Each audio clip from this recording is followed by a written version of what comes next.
Your podcast is a powerful tool that serves your audience and your business. But how do you manage it all, bring in new listeners, and convert those listeners into customers? That's what this show is all about. Welcome to Podcasting for Educators.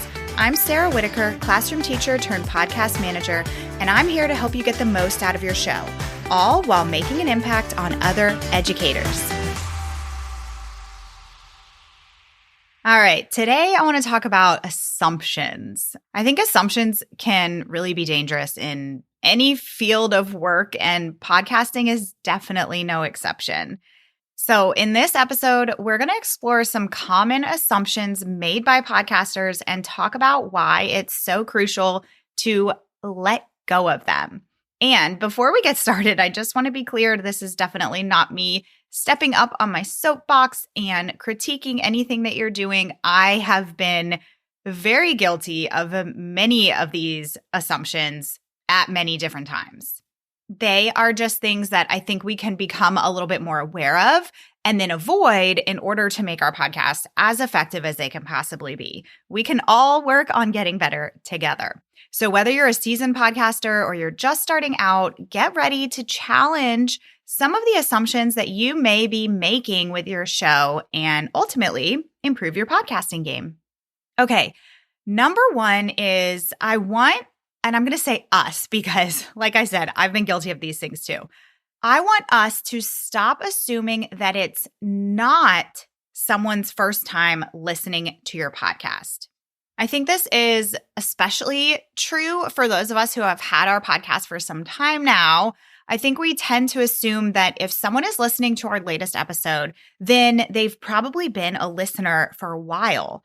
But in reality, you could be on your 500th episode and have someone tuning in for the very, very first time. And this could be someone who's not only new to your podcast, but new to you completely.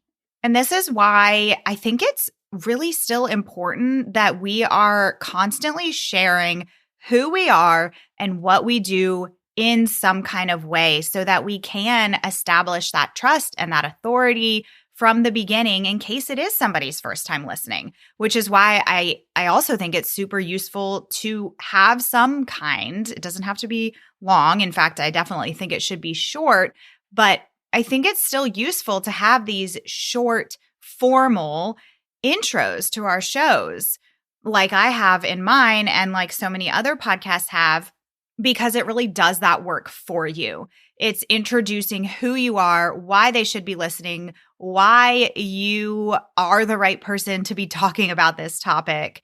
And it gives people that information for you at the beginning of every single episode in case it is somebody brand new who's listening. I know sometimes I will do, like if I'm looking for a new podcast on a certain topic, I'll do a search in my Apple Podcasts. And when a new podcast comes up, it's often from somebody I've never seen before. I don't know who they are. And I really appreciate when they either at the beginning of their episode, just kind of like intertwined in their episode, they tell me who they are, what their background is, how they help people, or in a formal intro that they have. But they give me that information so I have some background on who this person is and why I should be listening to them. And I want you to do the same thing. On this same topic of not assuming that it's not somebody's first time listening to your podcast, I also want us to avoid making anyone feel like they are on the outside of an inside joke. Because if it's somebody's first time listening to your podcast, sometimes we'll say things like, I don't know if this is a terrible example, but for some reason it's popping in my head. Maybe you as the podcaster, you hate cats. And anytime you bring up cats or anytime a guest brings up cats, you say something like, well, we all know how I feel about cats. Well, your new listeners don't know how you feel about cats. So we don't want to assume that every single listener that's hearing every single episode knows what we're talking about. We want to give that background knowledge to people. And that might feel a little bit repetitive sometimes, but I think it's really, really important. Another kind of example of this is sometimes we say things like, oh, well, you probably saw last week that I shared on Instagram, blah, blah, blah, blah, blah. We don't want to assume that people tuned in last week. We don't want to assume that people follow us on Instagram. Instead, you could say something like, I'll link an Instagram post in the show notes that shares X, Y, and Z. So really here, I just want us to basically approach every episode as if we're talking to somebody who has never listened to our show before. And as I said before, that could be as simple as having a 15-second intro or saying one line at the beginning of your show that shares who you are and what your podcast does. All right, the second assumption that I want us to stop making is to stop assuming that you know exactly who is actually listening to your podcast. Now, this is a big one because I think that a lot of times whoever our ideal listener or our ideal customer is in our head, that's who we think is 100% of the people that are listening. So if your podcast is for fourth grade teachers, first of all, kudos to you because I love that you've niched down so much. But within that, maybe you think that most or all of the people who are listening have been teaching for at least 3 years. But in reality, maybe the bulk of your listeners are actually brand new fourth grade teachers, or maybe 30% of your listenership is actually third through fifth grade teachers. And of course, knowing this information is so important because it can really drive the kind of content that we put on our podcast. And the only way to really know who is listening is to actively go out and seek this information from your people. Now, personally, I think the best way to find out this information is to do a formal survey at least once a year, better yet, every 6 months. And if you are in my audio course, Podcast Like You Mean It, there's a very detailed lesson that shows you exactly how to formally survey your audience and how to really go through those results and have it help you drive your content for your podcast. Because if you don't really know who is listening, then you don't really know what they need. And then you're never going to be able to fully improve your show and really take it to that next level. Assumption number 3 is to stop assuming that even your most loyal listeners will remember to write a review for your podcast. If you've ever had somebody organically just out of the blue write you a review on Apple Podcasts for your show, then you know what an amazing feeling that is. It's so awesome to either get that email or to see it on your Apple Podcast that you have a new positive review. It's the best.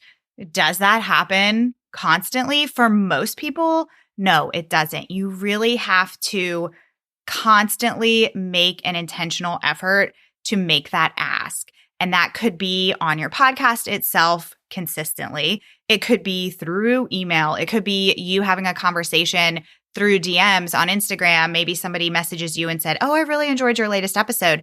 That's the perfect opportunity to have a conversation with that person and to make that ask of, "Hey, if you're enjoying the show, it would really mean so much to me if you could write a review," and then give them that link. Drop that link so all they have to do is click and do it right then and there. Because even people who don't miss an episode of our podcasts, most of them probably have not written a review and they just need to be reminded and to be asked.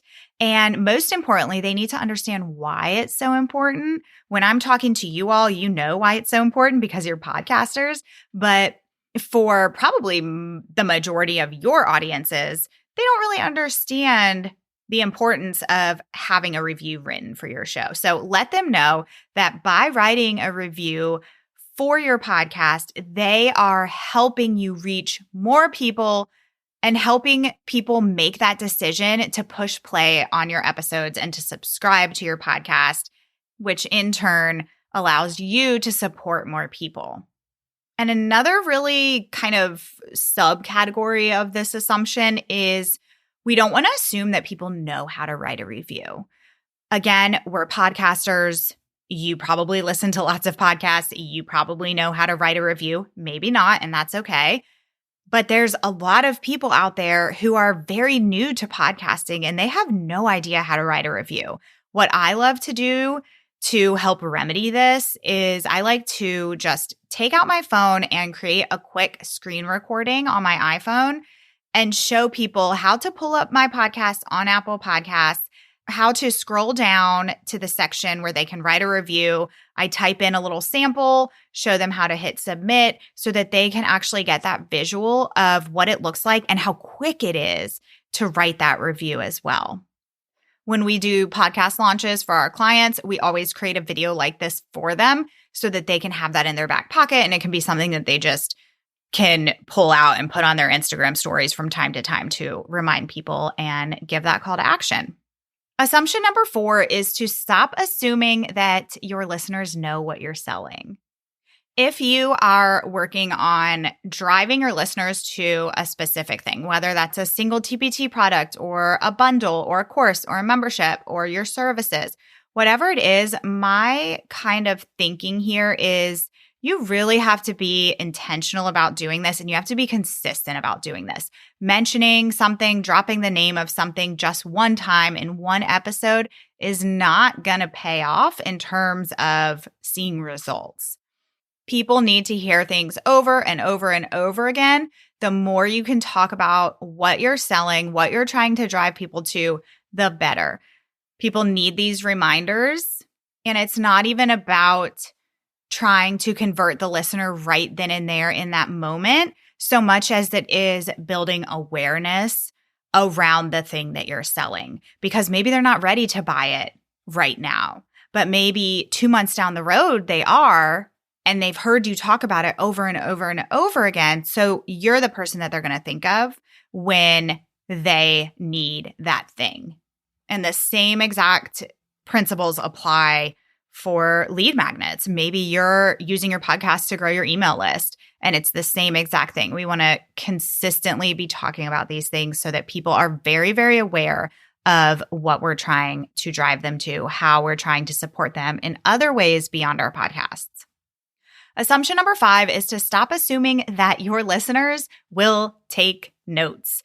How many times have we heard podcasters say this? I know for me, I can think of at least one instance that I did say this on an episode, and I wish I could take it back, but you live and you learn. We need to remember that people are multitasking when they are listening to our podcasts.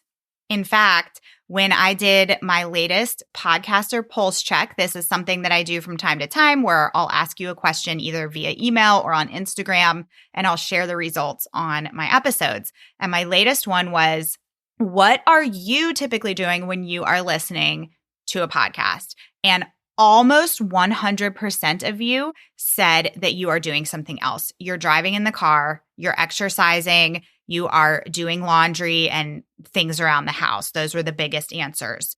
I also had some people say that they would listen while they're working. So maybe they're sitting at a desk, but they're still multitasking. Side note, I did have somebody say that they usually listen on the go, but sometimes if the podcast has a transcript, they will read the transcript, which I think is really important for us to think about because that does show that people do use transcripts. But anyway, what I'm trying to say here is that people are not, in most circumstances, going to actually take out a pen and paper. I think we've all heard, somebody will be in the middle of their episode and they'll say, okay, stop what you're doing. Come back to me. Get out your pen, get out your paper. No, people are not actually going to do that because they are doing other things. We don't want anybody taking notes while they are driving. And this is why I think it's so important to have a few things in addition to your podcast or that go along with your podcast. And those 2 big things would be show notes for your episodes and a weekly newsletter, because those are places that you can put those calls to action, or you can put those important resources that you're mentioning, or those steps that you're listing out for people. They can go and read that when they're ready on their own time because they're not doing it in the moment when they are listening to your show. On this same point, we also want to stop assuming that our listeners are going to stop what they're doing and go straight to any link that you mention in your episode, even if they are interested, whether that is a free download or to join your membership or to buy that TPT product. because they're doing other things, because they're in the car, because they're somewhere where they are using their hands on other things. Now, of course, sometimes they will, okay? Maybe they're scrolling their phone at the park and they're going to click on that link. Like, you should absolutely include your links in the show description for your episodes for that reason. But oftentimes people will then later go to that link that you mentioned, which again is why we should be writing a weekly newsletter. We should be aligning those call to actions from our episodes into our emails. And we should also be using some kind of pretty link so that if you're constantly, let's go back to that point about consistently talking about your offers. If I am constantly saying that link and constantly talking about that thing, for example, www.podcastingforeducators.com/prep school. I'm talking about my prep school course. I'm constantly saying that link. When somebody's ready to join, they're going to know where to go because I've talked about it a lot. I have a pretty clean link that's easy to remember, and it's also in my show notes. Okay, so stop assuming that people are going to actually take notes. Give them these resources somewhere that is written down, not just verbally. Assumption number 6, stop assuming that everyone is listening to your entire episode. If I asked you to think about when you share something like a TPT product or that the doors are open to your course, where do you usually mention that? Is it at the end of an episode? I think for a lot of people it is. Well, we have to remember that not everybody's listening to the very end of our episodes, especially if your episodes are long, because we're multitasking. We're in the car. We're going to stop that episode when there's maybe 5 more minutes left because we're at our destination. Will we go back and finish those last few minutes? Maybe, maybe not. So when you've got something important to share, whether that is a call to go buy something or download something or just some other kind of announcement, don't always save those things to the very end of your episodes because a majority of people are not going to hear them. So the solution there can be to scatter it throughout your episodes. You can use dynamic ads, or you can just bake it in to your episode at the beginning, sprinkle it into the middle, but don't just rely on the end of your episode to give all of your calls to action. A great way to kind of get a gauge of how many people are listening to all or most of your episodes would be to check your consumption rate. You can do this inside of your Apple Podcast Connect account. Now, this is only going to show you the consumption rate of people who listen on Apple Podcasts, but we know that a huge majority of our listeners are on Apple Podcasts. So it's a very good data point to check out. Again, if you are in Podcasts Like You Mean It, I have a whole section in there that really breaks down how to look at this data, how to know what's kind of average good, what kind of consumption rate to aim for, all of that. So check that out if you are in Podcasts Like You Mean It. But for everybody, you can log into your Apple Podcast Connect account and you can look at your consumption rate. And it is just a very telling, interesting data point. Assumption number 7 is to stop assuming that simply having a podcast is going to be enough. And what I mean by that is that simply putting out episodes, even if you are consistent with your episodes, just that alone is not going to grow your audience. We need to be doing other things. We need to be promoting our podcast. We need to be marketing our podcast. We need to be looking at our data. We need to be talking to our audience. I have a whole organic growth series that I did on the podcast a few months ago, so I'll link that in the show notes for you to check out. I have a playlist for that, so it has all the episodes in one nice little neat list. And I would definitely go check that out if you are not really doing much to grow your podcast. You're really kind of at that stage where you're releasing episodes and that's kind of where it ends, which is okay. It's totally fine to be at that stage. We all have to start somewhere. But if you are really wanting to grow your audience, there are some other things that you can be doing. And then kind of a bonus assumption for you is to stop assuming that just because your podcast isn't where you hoped it would be by now, means that you're never going to get there. Like I just mentioned a minute ago, there are lots of things that we can actively do to get out there and intentionally grow our podcast audience and in turn, just your audience as a whole. And this is no small feat. Like podcasting it can be hard, and it can be hard to really see that big growth, and it happens over time. I can't emphasize that enough. If you are listening and you are only a few months into your show, just know that that's really not a lot of time. You are doing a great job right now of building a strong foundation and really planting all of those seeds that are going to serve you long term. Stick with it. If your numbers aren't where you had hoped they would be, I really encourage you to keep doing what you're doing and give it some time. Time is really the ticket to reaching these podcast goals that you might have. Okay, so to recap those assumptions, number one, stop assuming that it is not someone's first time listening to your podcast. Number two, stop assuming that you know exactly who is listening. Number three, stop assuming that your listeners will remember to write a review. Number four, stop assuming that your audience knows what you're selling. Number five, stop assuming that your listeners will take notes. Number six, stop assuming that everyone is listening to your entire episode. And number seven, stop assuming that simply having a podcast is enough.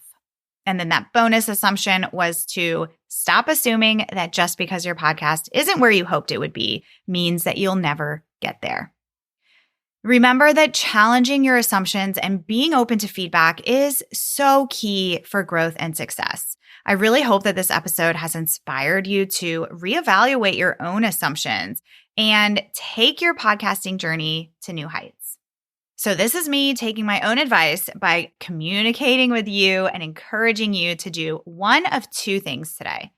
Number one is to write a review for this show. Whether you've been a listener since the very beginning or this is your first episode or one of your first episodes that you've heard, one of the biggest ways that you can support this show without dropping a dime is to write a review on Apple Podcasts. Just like on Amazon, people love to read reviews so they can see if this is a show that is right for them and that will be worthy of their limited time.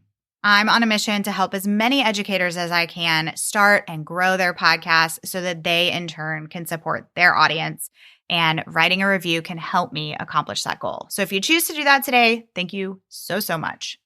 Number two is to join us inside of Podcasts Like You Mean It. It's an audio course created for people who are already current podcasters. You do need some data to be able to dive into in order to really get the most out of this course. So if you're brand new, you might not be ready for this course yet, but this was such a fun course to put together, and it's been really awesome seeing podcasters go through it and taking action and getting results. Dr. Chris Reeve is one of the students of Podcasts Like You Mean It. She's the host of the Autism Classroom Resources podcast. And she says, this is one of the most effective courses I have ever taken. Your ability to break things down into simple, short lessons is wonderful, and the use of the Facebook group really builds discussion. This course was clearly designed to take action. So if you are ready to kind of take your podcast to that next level, really understand your data, understand how to align your podcast content to your business goals, I would love for you to join us inside. You can check that out at podcastingforeducators.com/podcast like you mean it. And of course, you can also find that link in the description for this episode within your listening app, as well as inside of the show notes on my website. I hope you all have a great week, and I will see you here next time. Thanks so much for listening to today's episode. To keep this conversation going, connect with me on Instagram at Podcasting for Educators. I'm always looking for an excuse to talk about podcasting. If you're looking for support in launching, managing, or growing your podcast, check out my online course, the Podcasting for Educators Prep School, at podcastingforeducators.com/prep school. I'll see you here next time.